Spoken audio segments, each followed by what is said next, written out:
Have you ever met the connector? Well, he ponders, he helps, he creates, he writes, he speaks. He basically connects people and brings them together. I speak about Paul Solano of PS and All Marketing Group. At psandallmarketinggroup.com, you will receive an assembled group of Paul's contacts and connections that cross into many sectors of life. Please contact Paul Solano at 617-240-4130 or psandallmarketinggroup@gmail.com if you are in the market for a wide array of services. Again, please contact the connector, Paul Solano, at 617-240-4130 or psandallmarketinggroup@gmail.com with any questions. And now, here's Paul Solano, the host of Paul Ponders. Welcome to #Paul Ponders. I've really enjoyed bringing you fun, informed, intriguing, and pondering podcasts. Many thanks to #PodPro Entertainment. Today's collaborating sponsor, Scott Albertson of #Project142.org, Riverworks Credit Union, NMLS number 410564, and Remax Renaissance Realty of Reading. Thanks for listening, rating, reviewing, and subscribing. Let #Paul Ponders begin. Greetings, everyone. I hope everyone is doing well. This is another exciting PodPro Entertainment PodPro podcast, and we have a lot of content reels that go out based on these podcasts that we're doing, and this is on the video. The video aspect says that I have my shirt for Northeastern Fence and Supply Corporation on, and they have fences for the kids, dogs, and ugly neighbors. So they're a proud sponsor of my WATD 95.9 FM 12 o'clock segment on the radio. But today I have a very special friend who is our guest, and his name is Mr. George Shapiro. And Jordan, I want to welcome you. Nice to be here, Paul. This is a first for us to do something like this. We had a lot of different exciting things we've done over a lifetime, but this is the first podcast, so this is very nice. Absolutely. It's the first time for everything. And Jordan, I've known you for many, many years, over 30, 35 years or so.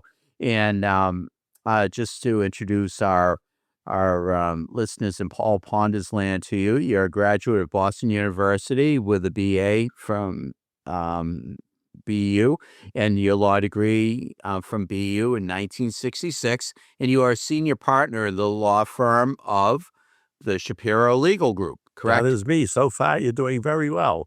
I'm a young lawyer, and so I'm looking forward to hopefully still continuing to practice the way I have been. Yes. Absolutely. Absolutely. Just remember that old lawyers never die. They just lose their appeal. That's true, and I'm not going to give you a story about I have 100 lawyer jokes, but I don't think you want to spend the rest of my time telling lawyer jokes. I can tell you my favorite lawyer joke is the difference between a lawyer and an onion. Nobody cries when they cut up a lawyer. I love it. I love it. Well, Jordan, we could go on and on about your illustrious career as a lawyer, but let's focus in first and foremost on your ability to be an author. Okay. Please tell our listeners about your work as an author. I can give you the short version. Is in 1981, I started writing these wonderful volumes of law books about creditors' rights and bankruptcy. And so now they're up to over 4,000 pages. It's law books for lawyers only. If you wanted to buy my law books, it would cost you about $600 to acquire the 2-volume set. It's published by Westlaw, which is the world's largest law book publishing company. And the books really tell really lawyers how to practice law in civil business and creditors' rights and bankruptcy. And it's, again, a book for lawyers. The regular consumer wouldn't probably understand what I'm talking about. And as a result of writing these law books, my wife says, writing these law books and $3 will get me a Starbucks. And so that's what's good about writing law books. But every once in a while, I get in front of a judge will say, Mr. Shapiro, I was reading your law book yesterday, and what do you mean by this? Or what do you mean by that? And so it is kind of a nice little fringe benefit that I get a little bit of publicity, and every once in a while, when a judge asks me a particular question, I'll say, well, as the authority on that subject on page 27 of my law books, I said this and that and the other thing. Sometimes that gets me in trouble, though, when other lawyers quote me against me in a courtroom. I had that once where the lawyer said, he's saying this today, and what he wrote in his law books is that. And so that was a little difficult for me to untangle that so that the court could understand what was the right decision to arrive at, which ended up being in my favor, by the way, but that's another story for another day. So writing these law books have been fun. I have to do updates every year. It forces me to be alert and learn what the new rules and the new laws and new strategies are. And so it's really wonderful for me to force me to keep educating myself and still practicing law very busy. That is incredible. It's absolutely incredible. And I believe when we recently had breakfast, you were telling me that you had a recent update that just came out over the past Well, few months. not exactly. What it is I submitted the new proofs for the latest update to our publisher. And what they do is it takes them about 3 months to send out the hardbound law books and to insert all of our updates into the Westlaw search sites for lawyers who don't buy the hardbound books but go on the website to read what we wrote. So there's two opportunities for lawyers to learn the law from our law books, and that is they obtain the books either by buying them or by going online to read what we wrote. And so that's an easy search. It's much easier if you're searching for a couple of words about a particular issue that you might have. You can search the website of Westlaw. If you're a member, again, that's very expensive for lawyers to use Westlaw for the search, but it saves a lot of time and money. Well, thank you. Thanks for clarifying that. I'm sorry I misunderstood that. Now, Jordan, you've been very involved through the years of practicing with the local county bar associations. Tell us about your experiences with Middlesex County Bar Association. Well, in those days when I was the president of the Middlesex County Bar, and let me just tell you a little bit my attitude about life and nonprofits and charitable work is it's very important for lawyers to do that. I'm involved with many, many organizations that are generally nonprofits, and I try to help them, and I do services for them very frequently without charge or without billing, and I do learn, and I do find that it's very important that lawyers that attend these meetings of organizations that don't have lawyers, the lawyers will be able to help the organization to avoid making mistakes that could get them in trouble. And so very frequently I'm involved. As you know, I've been the board attorney for the Chamber of Commerce for over 20 years. I was the president in 1997 for the Chamber of Commerce. I've been very active in my Masonic Lodge. I've been the past master of my Masonic Lodge. I was actually the judge advocate for the Grand Lodge of Masons in Massachusetts, which meant if you were a bad Mason, I was the one who would throw you out of the fraternity, which kind of a challenge and fun. And we had different kind of very, very complex cases that people did not want to give up their Masonic membership because it's like a second religion for many people who are very involved with Masonry, and that's all that they follow. But again, Middlesex County Bar was a very nice honor that I was elected by all the members. I had previously been selected by a famous name in Malden, the former mayor, John Donnelly, who was a dear long friend of mine, and then he became a city solicitor in the city law department like like I did, and also I'll talk to you about that. But my membership in the Middlesex County Bar was really one of my favorite years of my life, where I was able to lead. I think we had about 1,200 lawyers in the Bar Association, and I did lots of different educational seminars. John appointed me about 5 years before I became the president to create educational seminars monthly for lawyers, and it was free. And then at one point, I realized that we were losing so much money, I needed to charge $5 so that it would cover some of the copy costs and the mailing. In those days, the computer was not as easy to send out emails to people, so we had to send letters with postage stamps and invitations describing what the meeting was going to be. But I had a very, very successful year. I had a lot of wonderful judges as speakers. I had a lot of lawyers as speakers on all kinds of subjects. I'm not particularly a lawyer who does criminal cases. Some people think it's a crime to give me the case, so I don't do those kind of cases. The other kind of cases I don't do is divorces, because I can't stand to see two adults fighting when neither one wants the kids. But those are just some humor, Paul. That's not all that funny, I guess. But in any event, so I've been very involved with these nonprofit organizations, and so I was very pleased to become a master of my Masonic Lodge, and then, as I say, working for the Grand Lodge of Masons in Massachusetts, where I think there's 150,000 Masons in Massachusetts. That was another great honor for me. And so, and again, the Kiwanis Club, I just came from a Kiwanis meeting at the great Pearl Street Restaurant, a place you're very familiar with. And we had I had the greatest fish dinner I've ever had in my life. It was fantastic. My wife had a fantastic chicken Parmesan dinner, and somebody else was raving about your steak tips, Paul. So I don't want to talk about your restaurant. I'll talk about me, I guess. That's what you'd rather me do. But it was a terrific time in any event. And Thank you so for those kind words. and it's so important, I say, for lawyers to be involved with nonprofits. 20 years of my life I spent as the city solicitor in Malden. I was doing trials of every kind of a case in the world. Actually, I've given several speeches over my lifetime about my 20 years as the lawyer for the city, because we had unbelievable challenges in those days. And I'm not going to really talk about some of those things that I learned as a result of being the lawyer for the city, but some of the famous names, we had people who were throwing cars into the water, and I had to fire those people. We had a financial crisis in those days in the mid-'80s, and I had to fire half the police department and fire departments, and they were not happy about that. I was worried. Negotiating for unions is kind of a fun job. It was kind of challenging, though, because my joke would be, I didn't like to negotiate with the fire department because I was afraid they'd burn down my house. I was afraid to negotiate with the police department because I was afraid they'd beat up my kids. The best union to negotiate with, Paul, was the librarians, because the worst they would do is revoke my library card. I love it. I love it.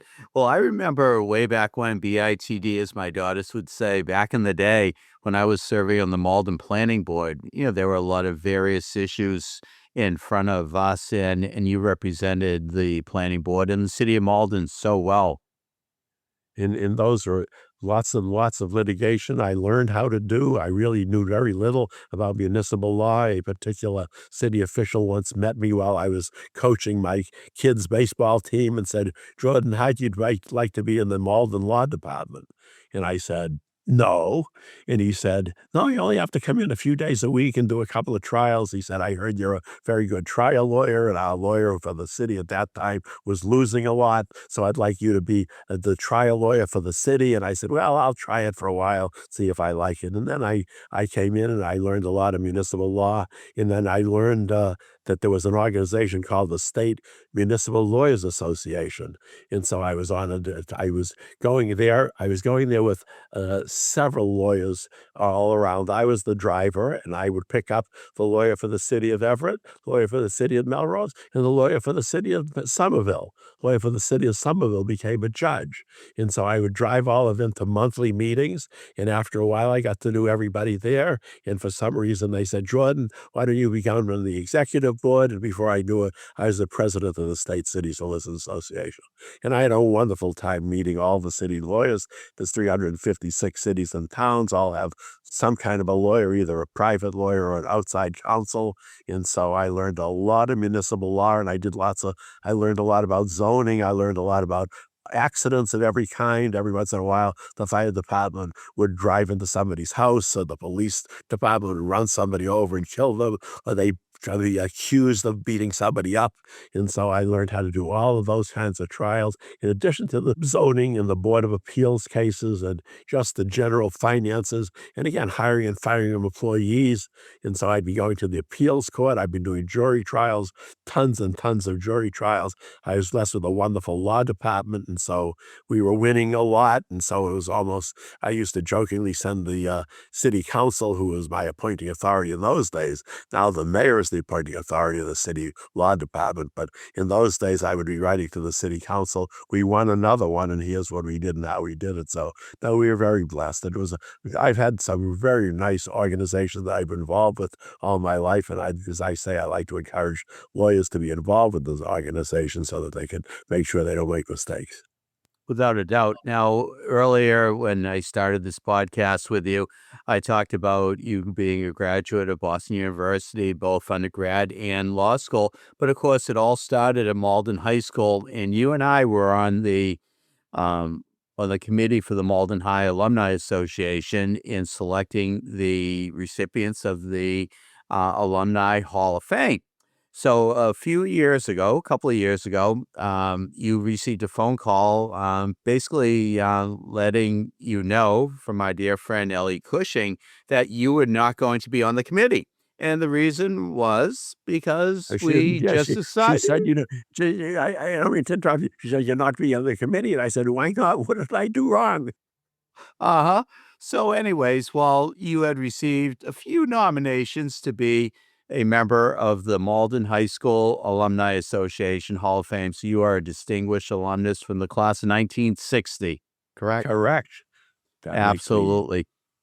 It made old is now 20. Oh, I used to think old was 50 years old and 60 years old and 70 years old. Now I think old is 20 years more than me, whatever it is. So that's how I absolutely. face that. Without a doubt, and we've worked on so many different fundraisers together through the years, but one of the fun times was the longest running fundraiser in Malden that did not honor anyone. It was the Malden Public Library Triple Threat Trivia, and you have the nickname as the Maestro. And that was some of our best times and best years ever, Paul, wasn't it? And you can't forget those times. It was just unbelievable how you would be the master of ceremonies and would drive people crazy and find the daylights out of them. And they loved every second, and they loved you every second. Not romantically, of course, but they loved you every second for how you were doing things. And I was the piano player. And so I Yes, you was were. blessed when I was young.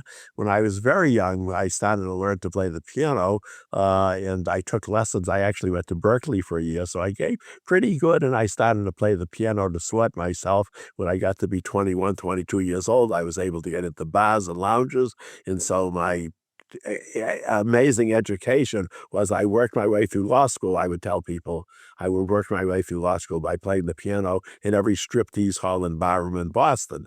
And that's how I really got a fantastic education. You have no idea what I learned working in those places, but it was just an exciting time in my life. And doing the Malden Library trivia nights were just so much fun. And we raised a lot of money for all good causes, good purposes. And it was very satisfying. It was a great night. We'd have 400 people out there listening, and I'd have to name that tune in one note or two notes or three notes. It was just a lot of fun, and people loved every second. And we had a wonderful group of judges that would judge the tough questions that were asked. And sometimes people would seek that the other various of the tables were cheating because they'd bring in some guy from some TV show or some genius who won trivia contests and things like that in order to get their name on the front page of the various newspapers that were advertising the success of the event. But that was sad to lose those things as account of COVID and whatever other reasons. But that was a wonderful event. I kind of am not playing. The only thing I'm playing the piano for these days is I play Happy Birthday to You every month for the chamber people who are members who are who have a birthday that month. And then the other piano playing I just did was God Bless America at Kiwanis meetings every month. So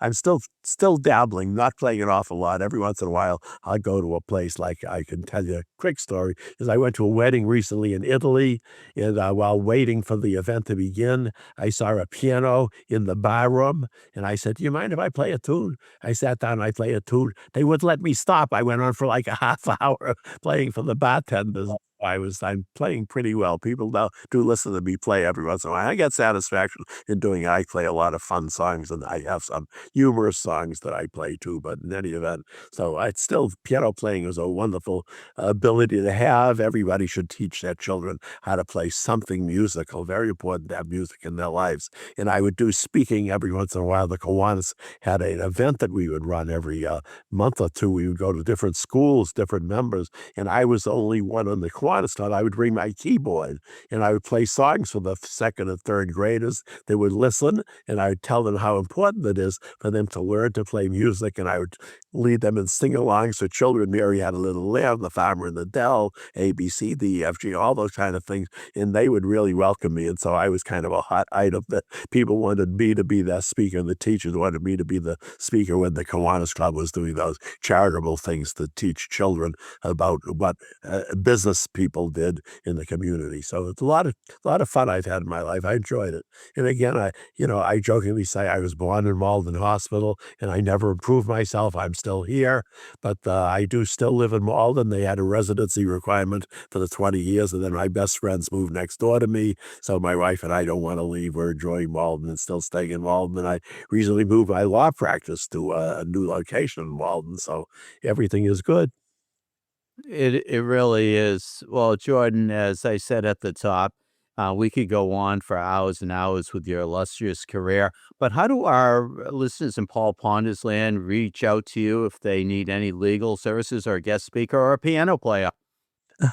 Yeah, all of the above. That's right.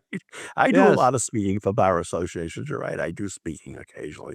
No, it's the Shapiro Legal Group. I'm Jordan Shapiro. Our office is now at 350 Main Street in Malden on the third floor. That's the great big tall Bank of America building across from the Chase Bank. And my email is don't laugh. I'm a 7 letters in a row, JSLAWMA, still at AOL.com. Telephone number 781-324-5200.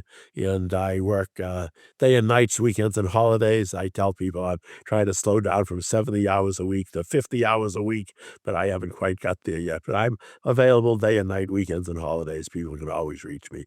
And I only do civil business, every kind of civil business.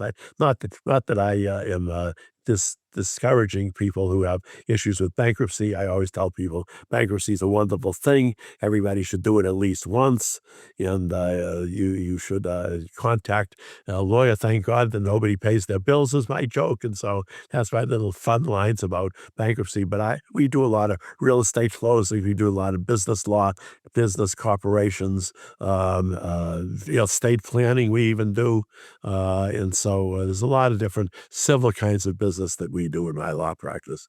I don't do any criminal law, as I say, because it's a crime to give me a case sometimes. Some people think.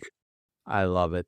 Well, Jordan Shapiro, I want to thank you for being on Paul Ponders and look forward to catching up with you real soon, my friend. My pleasure. I enjoyed every minute, Paul, and we'll definitely do it again. Absolutely. And that's a hashtag indeed. I trust that you have enjoyed hashtag Paul Ponders. Again, my name is Paul Solano of PS&All Marketing Group, and I may be reached via email at paul@paulponders.com to do some more pondering. Many thanks to my longtime collaborative friend and associate, Chalonzo Amos of PodPro Entertainment, in bringing you our fun, exciting, and informative podcast. You rock, Techie Chalonzo. With PS&All Marketing Group, I created a side gig to connect you and get things done. Please do not hesitate to reach out to me at paul@paulponders.com with any questions.